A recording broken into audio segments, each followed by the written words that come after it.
Bonjour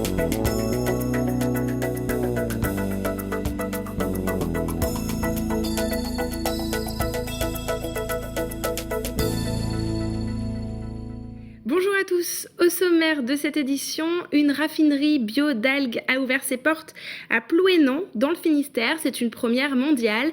Présentation de cette usine dans notre journal. Et au chapitre social, une journée sans PV ce lundi en France. À Rennes et à Brest, les policiers ont ainsi protesté contre la réforme pénale et la réforme des retraites. Et dans cette édition, on revient aussi sur les grands événements du week-end et notamment sur le grand pardon du Fouelgouët qui a rassemblé près de 20 000 personnes. Bienvenue dans cette édition du lundi 9 septembre 2013. Et cette première mondiale, pour commencer, à Plouénan, près de Saint-Paul-de-Léon, la commune est désormais dotée d'une bioraffinerie d'algues. Ce concept unique permet de valoriser toutes sortes d'algues ramassées en mer, et parmi elles, les algues vertes. Elles peuvent être par exemple transformées en aliments pour animaux. L'inauguration avait lieu ce lundi matin. Pauline Fercot était sur place. C'est dans cette ancienne usine légumière de Plouénan que s'est établie la première bioraffinerie d'algues au monde. 15 000 mètres carrés dans lesquels seront traitées une centaine de tonnes d'algues par jour, et pas seulement des algues vertes. Effectivement, il y a les algues vertes, il y a aussi des algues rouges, il y a aussi des algues brunes. Donc c'est d'en faire une usine de lavage, de bioraffinage, de cracking, de séparation des éléments. Extraction moléculaire, hydrolyse de protéines. Bref, une transformation des algues bretonnes à grande échelle dont le produit final est destiné à l'alimentation humaine et animale comme la pisciculture. Là, nous avons un concentré de protéines issu de dulse. L'algue a été concentrée en protéines et séchée de façon à permettre sa conservation.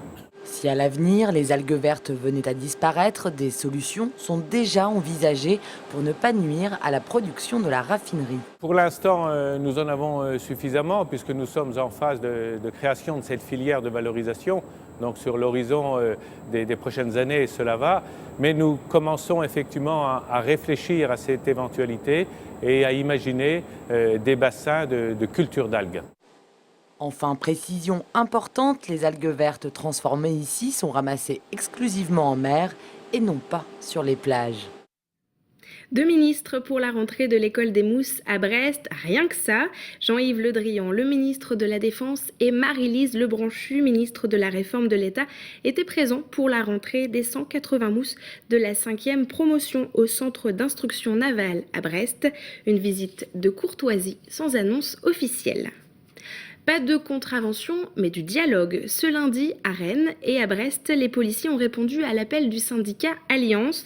Ils n'ont pas apposé de PV, ils ont préféré distribuer des tracts auprès du public pour exprimer les raisons de leur mécontentement, la réforme pénale et la réforme des retraites. Plus d'explications avec Audrey Helleux de TVRN 35. Dans le collimateur du syndicat de police Alliance, la réforme des retraites, la réforme pénale menée par Christiane Taubira et surtout le manque d'effectifs dans la police. On n'est pas assez nombreux. On a récupéré ces sons depuis le début du mois de septembre. On ne nous donne pas d'effectifs. Donc on a un territoire plus important, plus de travail et pas plus de moyens.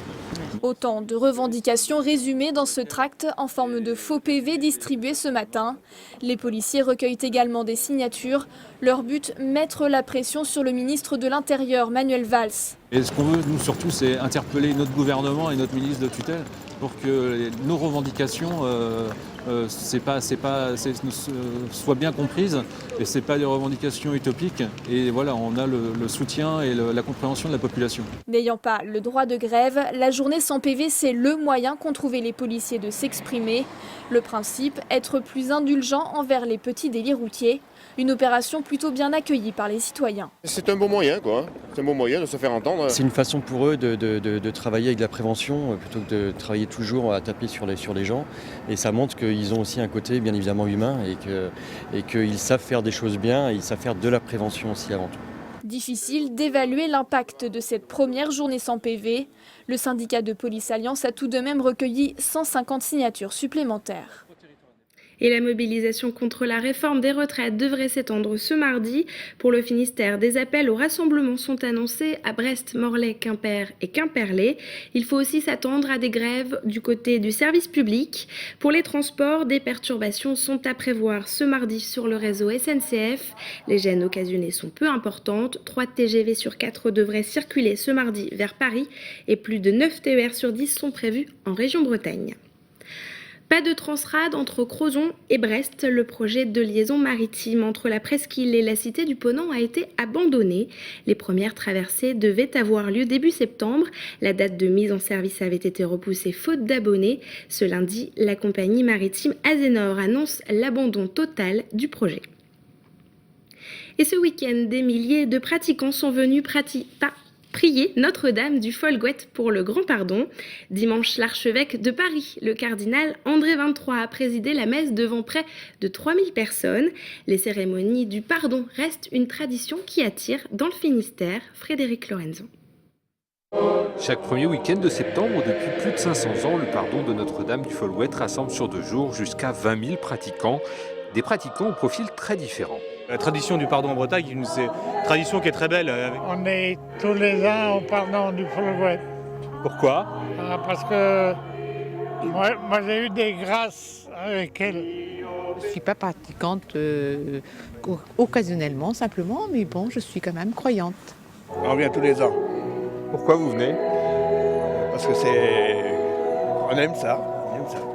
Comme beaucoup de pardons bretons, le Folguet a toujours autant de succès. À l'heure où les églises se vident, le phénomène reste assez mystérieux, y compris pour l'évêque du Finistère. C'est d'ailleurs un peu un mystère, c'est pas seulement vrai pour le Folguet, c'est vrai pour tous les autres pardons de Bretagne. Rien qu'en Finistère, il y en a presque 500. Oui, c'est vraiment un mystère. Comment se fait-il que les choses perdurent comme ça ? Mais c'est aussi certainement l'action de Dieu dans le cœur des gens. Invité d'honneur au Folguet cette année, l'archevêque de Paris livre son explication. Je ne suis pas surpris parce que je vois bien qu'il y a des tas de gens aujourd'hui qui s'interrogent sur leur vie, sur ce qu'ils vont devenir, sur ce que va devenir le monde. J'ai essayé de les conforter dans leur espérance que la foi pouvait apporter des réponses à l'existence humaine, oui. Dimanche après-midi, la traditionnelle procession qui rassemble les paroisses alentours et le couronnement de la Vierge Noire ont conclu ce pardon 2013. Les rues en Seine, un festival d'art de rue itinérant qui se déplace dans 4 communes du pays de Morlaix. Le but, aller à la rencontre du spectateur. Frédéric Lorenzon s'est rendu au Pontoux, près de Morlaix. Le Pontoux, 166 habitants et son Travelling Palace.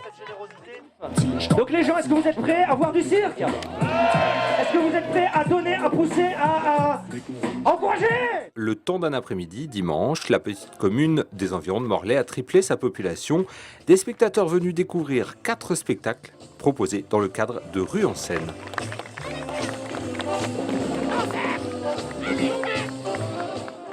Une agitation finalement pas si inhabituelle pour la commune.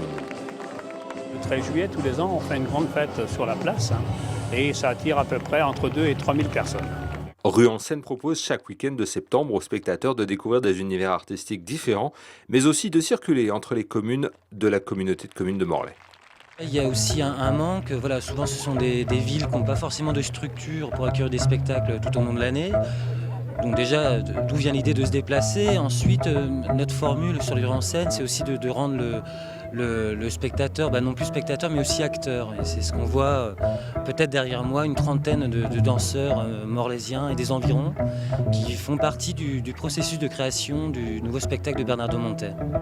Malgré les quelques gouttes de pluie qui se sont invitées à la fête, les spectateurs sont restés en nombre pour participer et donc devenir acteurs des créations de ce dimanche après-midi au Pontoux.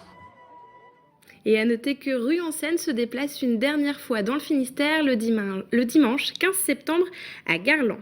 On referme cette édition avec notre chiffre du jour. 41 000 €, c'est le montant récolté par les organisateurs de la 11e course Odyssea à Brest. Ce dimanche, 7002 participants précisément ont marché et couru en soutien à la lutte contre le cancer du sein. Une édition qui a rapporté 6 000 € de plus que l'an passé. Merci à tous de nous avoir suivis. Pour revoir cette édition et toutes nos émissions, c'est possible sur notre site internet www.tbotv.fr. On se retrouve demain à 18h30. Notez bien ce nouvel horaire pour un point sur l'actualité locale et régionale. Excellente soirée sur TBO.